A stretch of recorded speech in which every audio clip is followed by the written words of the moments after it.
It's the Real Estate Podcast, brought to you by ANZ Home Loans for financial well-beings. And welcome back to another episode of the Real Estate Breakfast for 2023, available, of course, every morning on iHeartRadio, Spotify and Apple, and wherever you get your podcast from. It is a Sunday morning.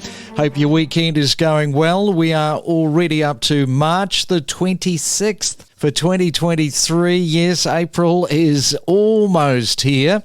Coming up, we have got a bit of a reflection point over the last 7 days. Plenty of activity.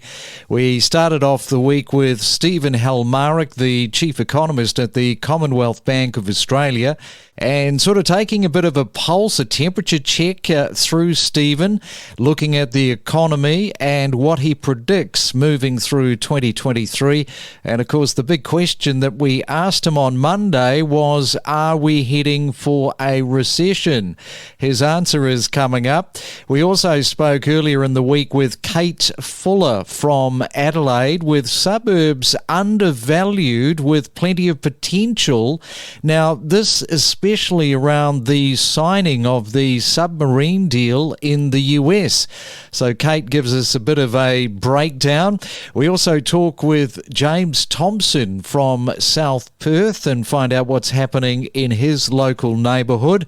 And Eliza, Owen, the head of residential research for CoreLogic, was in, and she was talking about the housing loans that are non-performing, and also, is the slight uptick in loans past due a cause for concern? So that is all coming up very shortly. If you're celebrating your birthday, happy birthday to you. Many happy returns. You are sharing your birthday with Keira Knightley.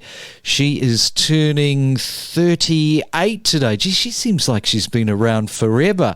She's under 40. Diana Ross isn't, though. I bet she wishes she was. She is turning 79. Stephen Tyler from Aerosmith is getting on a bit, turning 75 today.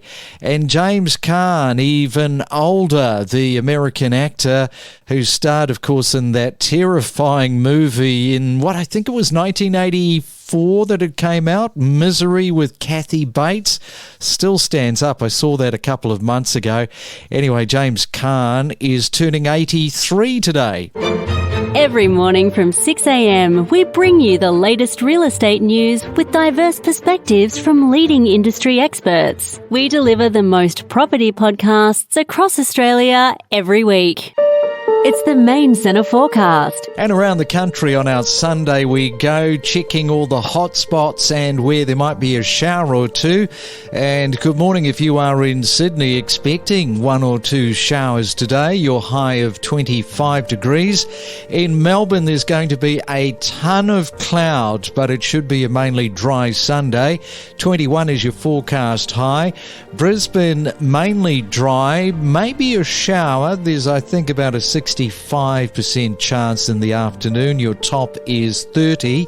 And in Perth today, expect some rain, the possibility of rain turning up, and your temperature 27 degrees. We're a lot more than just real estate. Available for breakfast from 6 a.m, then on the drive to work, or in your ear at the gym. In fact, wherever you go, we're available 7 days a week. Enjoy your morning coffee. It's your real estate weekend podcast in review. And we can see through our Commonwealth Bank credit and debit card spending data that the last few months has been quite volatile for consumer spending. So November was quite strong as people took advantage of the big sales ahead of Christmas. December was quite weak. The first period of January was quite strong in consumer spending as people took holidays. But since then, late January through February into early March, spending does look like it's softening. The higher interest rates are meaning that people need to put more and more of their income aside to pay off their mortgage or their rent, and that leaves less money available for spending elsewhere.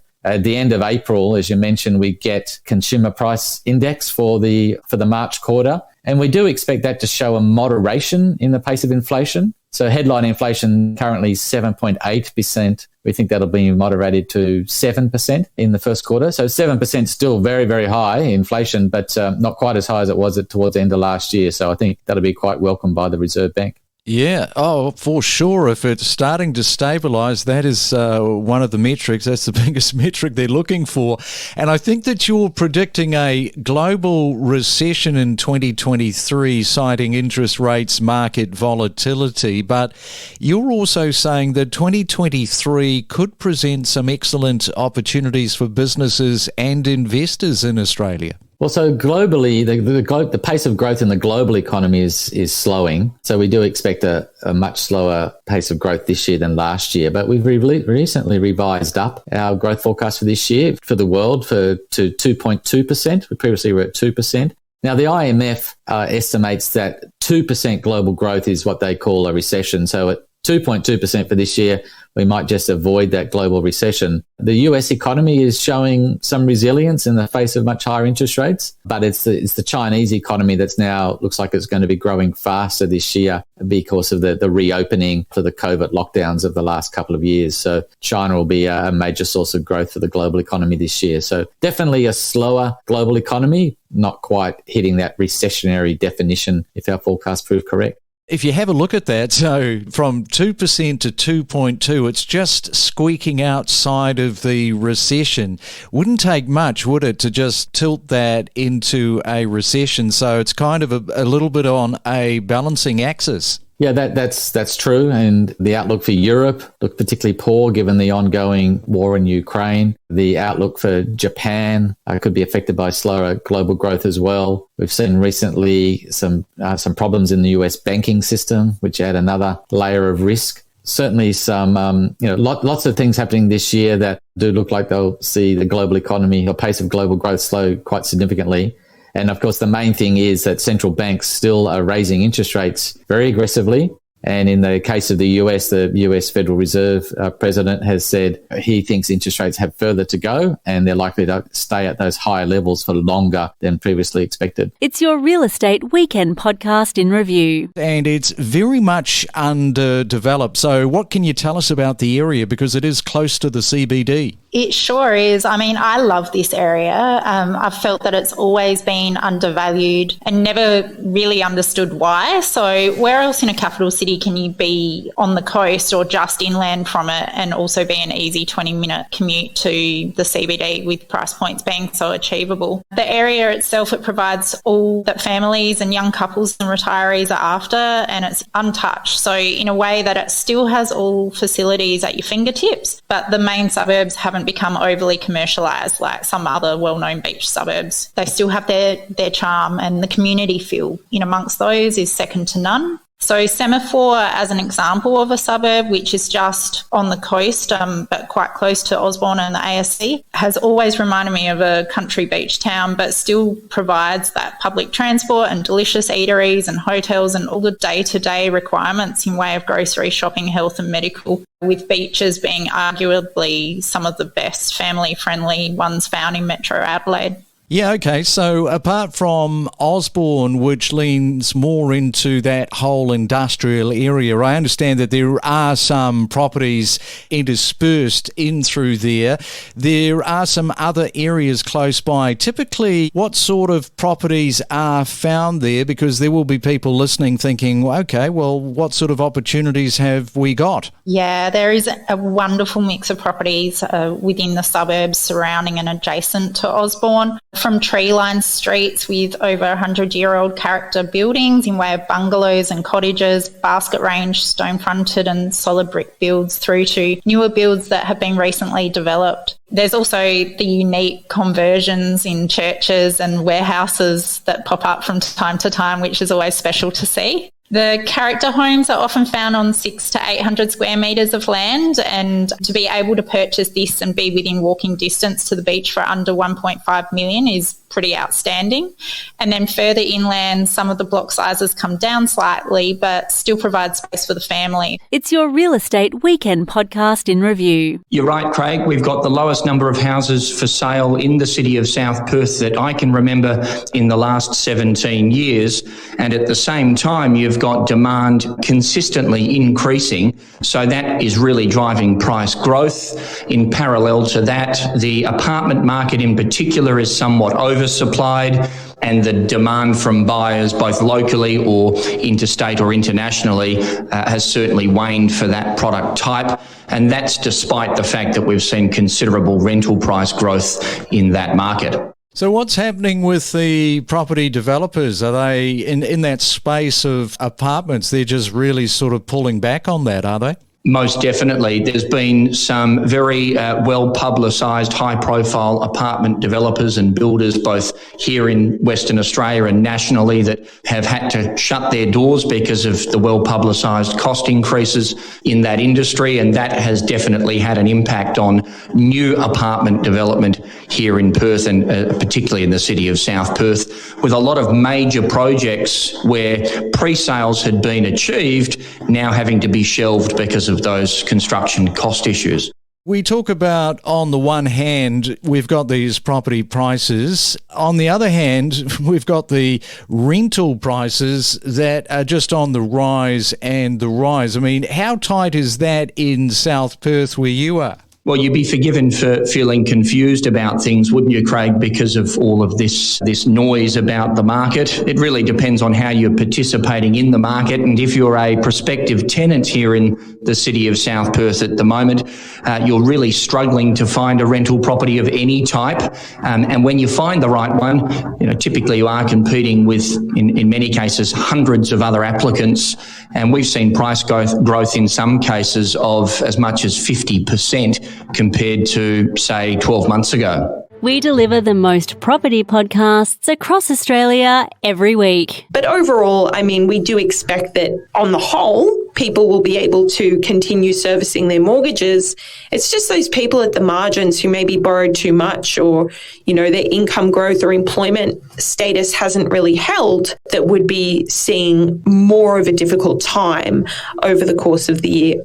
Yes, and just picking up on that point, you're talking about the labour market conditions and interest rate increases. What is the expected trend, do you think, in the portion of these loans which you talk about with late payments in the coming quarters? How do you think that might play out? I think it'll probably put a higher portion of people behind on their mortgage payments. We know that the unemployment rate, which is currently at 3.5%, is expected to peak at around 4.5% by 2024. So that is really where there's more concern around mortgage serviceability. The potential for falling behind on a mortgage also increases where there's a lagged effect between rising interest rates and inflation being tamed. So people will still have a high cost of living, which means that they can dedicate less to mortgage repayment buffers and things like that as well. The good news, or the reason we still think that broadly people will be able to service their mortgages, is that even with an unemployment rate expected to peak at 4.5%, that's still well below the previous decade average, which is 5.5%. So even as we go through the adjustment period, we're going to come out the other end with a labour market that is relatively tight. Just picking up on that point about households, how do households typically respond to those rising interest rates, and what does this suggest about the stability of Australia's mortgage market in the face of these ongoing rate rises? With mortgages specifically, we basically see pretty high levels of payments still going towards housing on average, but the composition of those payments change. So what we'll probably see in the coming quarters is less spending going towards, for example, offset and redraw facilities, and more housing payments going towards interest costs. As of the December quarter, we still saw about 17% 50% of housing loan repayments going to these offset and redraw facilities. So that suggests that Australians have a pretty good savings buffer and a pretty good serviceability buffer as we come to the peak of the rate hiking cycle, which will probably be around mid to late 2023. Yay, the peak. That's what we want to hear next year. People will be breaking out the champagne. All right, thanks again, once again. It's your Real Estate Weekend podcast in review. What, in your opinion, are the most critical data points to consider when analysing housing demand in Sydney, given the multitude of available metrics? Well, there's a lot of insights into data, but with Sydney specifically, the three indicators that make a massive difference are finance lending indicators, and this is about finance take-up that's released by ABS. The second data point is auction clearance rates. And the third is an interesting one. It's actually more around government stimulus and what seems to be all the incentives in play at the given time. Yeah, just sort of points to just how valuable the data is.